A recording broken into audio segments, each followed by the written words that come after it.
Well, hey guys, welcome to another Bitesize Church. It's wonderful to be with you again. Now, in Bitesize Church, what we do is we take different topics in faith and in life, and we spend just a few sessions just exploring them. Usually, there's kind of a individual topic and individual sessions, and in each one I kind of go into them a little bit, explore a little bit, just with this short video. But the idea is to encourage each of us to explore things for ourselves, to look at more about what faith is about what the Christian faith is about, and also what life is about in relation to those explorations. So hopefully that's what you find. Now, what we're going to be doing over the next few sessions is looking at the Bible.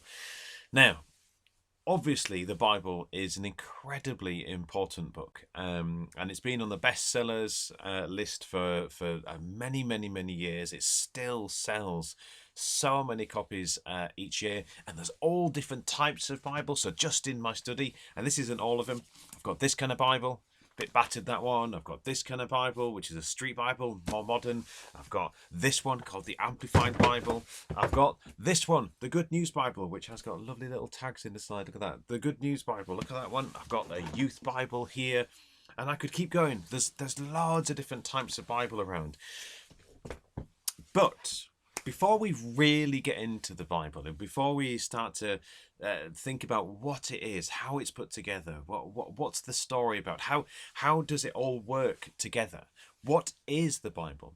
The first thing to say, and the place we need to start, is actually what's our relationship with the Bible now. So before we really get into it, before we kind of look at all the practicalities and the history and all of those type of things, we need to know where we start. So that's what I want to do today, just as an introduction, is just to help us to explore, well, what's our relationship with the Bible now? What do we think about the Bible now? So the first question to ask really is, do you have a Bible? In your house, is there a Bible? Is it nearby? If I asked you to go get it now, would you know where it was? Have you ever actually opened it? Have you read it? Or did you read it a long time ago, but it's not really seen the light of day for many years? So that first thing is, do you actually have a Bible? And if you do, where did it come from? Was it a family thing? Did somebody give it to you? Was it for a special occasion? Did you get it yourself? How did you choose that particular Bible? Have you ever looked at other different, other kind of translations of the Bible? As I just said, look, in here, in my study, there are, I think I've probably got about 7 or 8 different translations of the Bible, from the NIV, the New International Version, to the Good News, like I said, the Youth Bible, the Street Bible, more modern language, to something called the Message, to a King James, to even having the Greek New Testament. There's lots of different types of Bible. So think about the Bible that's in your house. If you've got one, where did it come from? Is it just always been there? Have you ever really looked at it? Have you ever explored it? So that's the first question. The second thing is, when was the last time that you heard the Bible or read it for yourself? When was the last time you heard something from the Bible? Was it recently in church? Did you go to church? Was it here on the YouTube channel? Was that the last time you heard the Bible? Was it when you went to a funeral or a wedding? Or did you hear it mentioned somewhere?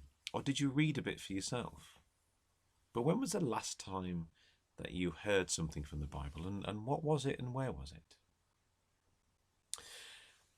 The other thing to ask is, have you ever really read the Bible for yourself? And I don't mean like the entire thing from cover to cover. Some people do that, but it's perhaps not the best way to read it. And actually, we'll be getting on to one of the sessions of how do you even read the Bible. That's one of the sessions we'll be doing in Bitesize Church. But have you ever tried it? Have you ever actually opened it up and thought, I'm going to read the Bible for myself? How did you do it? What did you do? Did you just start at the beginning and try and work your way through? Did you choose a particular part of the Bible to go for? Did somebody help you? Was there a study guide which you had, which kind of directed you as to how to read the Bible?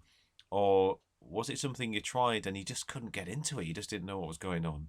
Or maybe you've never tried to read the Bible for yourself. You've got a Bible, it's in your house, you know where it is, but it never opens. You never really get it out.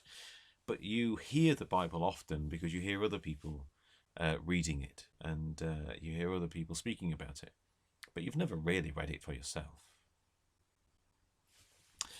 What I want us to do over the coming sessions is to, first of all, like I say, get an idea of the practicalities of the Bible. So how is it put together? Where did it come from? The different books that are in the Bible, well, who chose them? How did they get put together? What is the overarching story of the Bible? What's it trying to tell us? And then from there, looking a bit more into the different parts of the Bible and what makes them different, and the different styles of writing that are in the Bible, and all those type of things, and really starting to explore the kind of literary kind of beauty and wonder and kind of different genres in the Bible, and what that can tell us. And then I want to take a look into, well, how do you even begin to read the Bible, and why is it important? Why is it important to read the Bible? Say you've been a Christian for many, many years. Have you ever read the Bible? And if not, has it made any difference? Do you think, well, I've never read the Bible, Joe, but I'm not really fussed about it. I don't feel that I need to, really. I genuinely once had a conversation with somebody who goes to church and goes to church and has done for decades, has gone to church regularly, week in, week out, proper. I'm a churchgoer, this is what I do. And we started doing just a little bit of a Bible study, just one morning a week. Just a little bit of a Bible study. And we had the genuine conversation where this person turned to me and said, you know what, Joe, I really love coming to church, and I love, I love being here, I love singing the hymns. But the Bible stuff, well, I'm not really into that. I don't really want to do that. Is that kind of where you are? And you need to be honest with yourself. You love going to church, you enjoy that side of things, but actually reading the Bible and kind of getting into the Bible, well, you're not really that interested. You're not really that fussed. So that question is it important? Do you view the Bible as being an important thing? Is it an important book?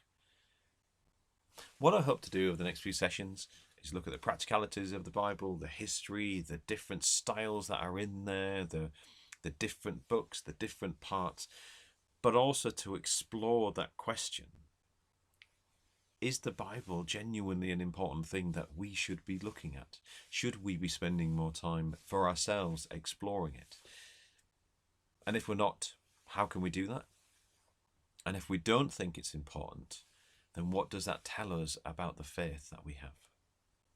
Okay, so that's going to bring to end our first kind of introductory session for this particular series of Bitesize Church, looking at the Bible. And it starts with those questions. What do you know about it? Do you have a Bible in the house? When was the last time that you heard or read the Bible, and what was it? Have you ever tried to read the Bible for yourself? Have you ever really wanted to get into the Bible? And if not, why not? Okay, we're going to say the Lord's Prayer. And then session 2, we'll start to really get into the Bible and look at how it became the books that it is, and how it became the shape that it is. What's the history of the Bible that we now know for ourselves? So we're going to get into that in session 2 of Bitesize Church. But let's say the Lord's Prayer together before we go on our way. Let's pray. Our Father, who art in heaven, hallowed be thy name. Thy kingdom come, thy will be done, on earth as it is in heaven. Give us this day our daily bread, and forgive us our trespasses, as we forgive those who trespass against us. And lead us not into temptation, but deliver us from evil. For thine is the kingdom, the power, and the glory, forever and ever. Amen. As always, it's a joy to spend this little bit of time with you. Just after I fade out, after I fade the video of myself out, there's going to be some questions up on the screen, so do take a time just to have a look at those. And I really hope that they start to inspire you to think about the Bible and what you know about it and what kind of impact it's had on your life now, if any. So really start to think about the Bible, start to question it, try to explore it for yourself. And in session 2, we're going to look at the history of the Bible and how it became what we know today. Okay, you guys stay safe, take care of yourselves, and I'll see you very soon.